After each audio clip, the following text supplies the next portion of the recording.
California prosecutors have decided to drop charges against two Antioch police officers who were accused of dumping a black woman's body into a dumpster before setting it ablaze. On October 17th, Officer Ashton Montalvo and D'Angelo Booney were charged with arson and mutilation of human remains after they allegedly moved the body of Michaela Charlman, age 25, to a dumpster and then set the dumpster on fire. Both officers pled not guilty to the charges. According to the medical examiner, Charlman died earlier that day from a fentanyl overdose. Police state that the two officers found her body in an abandoned apartment, but instead of reporting it, they moved the body blocks away to a dumpster and lit it ablaze with lighter fluid. On June 6th, the Contra Costa District Attorney's Office decided to dismiss the case, citing its connection to the Antioch police officers accused of using racial slurs, making racist jokes, and sharing racist memes in text threads. What the Contra Costa District Attorney's Office had to state. On June 6th of 2023, the Contra Costa District Attorney's Office determined that prosecution of People of State of California versus Ashton Montalvo and D'Angelo Booney could not proceed to trial and moved to dismiss the case. A dismissal at this juncture affords the District Attorney's Office the ability to refile criminal charges against Montalvo and Booney and reinitiate legal action if new evidence is developed. To thoroughly reviewing the officer's role in the case, applying relevant legal practices, and considering ethical responsibilities, the Contra Costa District Attorney's Office no longer has confidence in the integrity of this prosecution. Our office extends our deepest sympathies to the family of Michaela Charlman, and we aspire to renew this prosecution if presented with the opportunity to do so. The family of the young woman blasted the DA's decision in dropping the charges, calling the move unacceptable, and also stating that her family was devastated after learning that the detectives who helped solve the case was a part of a racist text scandal that plagued the department. Quote, "The scandal came out of my sister's death. It shouldn't have any bearing on the evidence." The sister also stated that her family will not stop until her sister gets justice. Quote, "We're getting ready to lawyer up. We're getting ready to fight." In April, a Contra Costa County judge released the names of 17 Antioch, California police officers who stand accused of using racial slurs, making racist jokes, and sharing racist memes in text threads over a period of 2 years. The list of 17 names also included 5 officers who are already under FBI investigation for alleged crimes. Judge Claire Mayer declared that the list of names does not deserve protection under the California Evidence Code. So, I just want to say my condolences to the family. Uh, no matter what this young woman's hangups might have been in life, at no point in time did she deserve this type of treatment from the police, right? Not at all. Um, Again, I want to state this, right?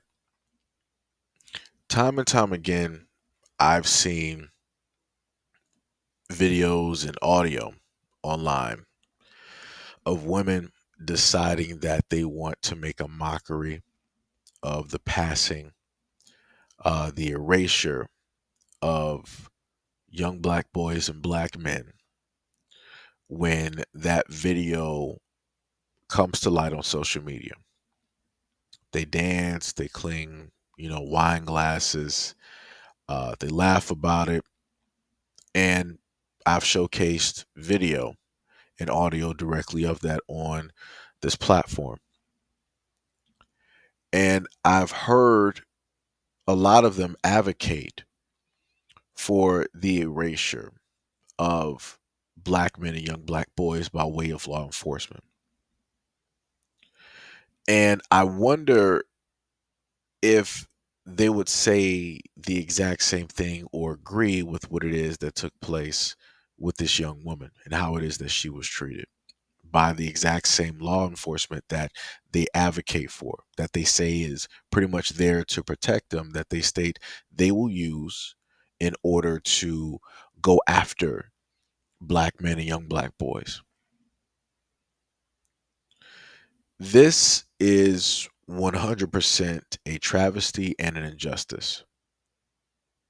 Again, this young woman, no matter what her hangups might have been, did not at all deserve to be treated the way that she was treated.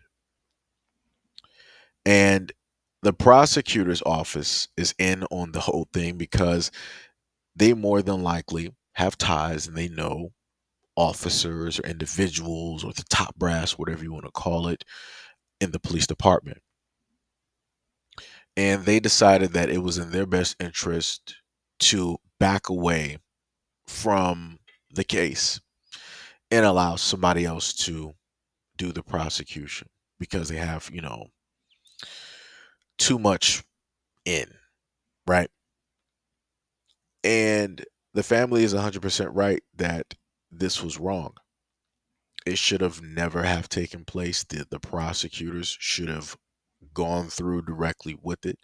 The only reason, again, not to is due to the fact that you have friends and family there, that you have ties, right?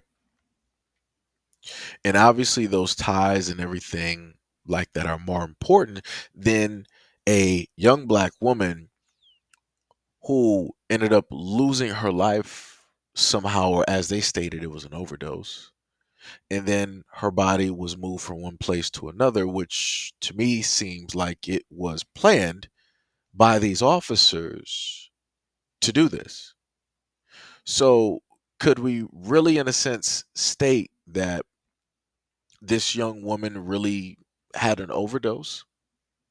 Could we potentially assume that something may have taken place in which put the officers in a compromising position, which was not in the best of light, and things from that situation could have possibly come to light, maybe because of a disagreement or what other. So they may have decided to plant, which police normally do, evidence directly in the young woman somehow, some way. And then once everything was said and done, decided to then move her body from the main place where everything took place to another place and decided to set it ablaze. The only reason to set anything ablaze is to get rid of the evidence, to get rid of anything that could possibly incriminate a person or persons of wrongdoing. And my thought process is more than likely that there was clear cut DNA evidence that was there that would have linked one or both of them to a crime that was committed while they were in uniform, while they were on duty, that they committed against this young black woman. And they decided that it was in their best interest to move the evidence to another place where nobody would really look and decide to do what it is that they did.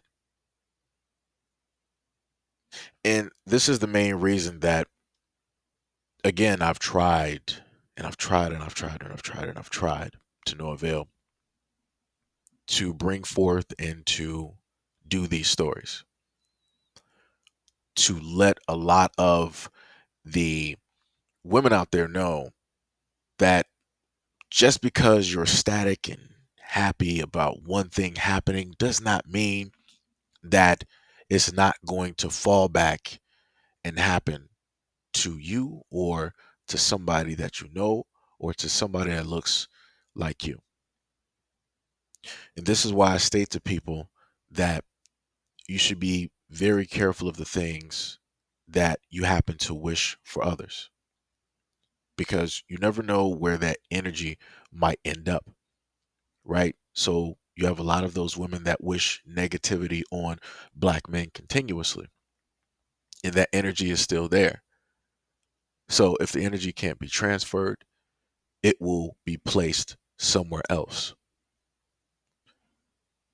So here we have the story of a young black woman who ended up losing her life, who ended up in a charred condition by way of the fact of law enforcement, the main ones that are supposed to protect and serve, the ones who are under oath to make sure that people are safe and sound and okay. and protect it.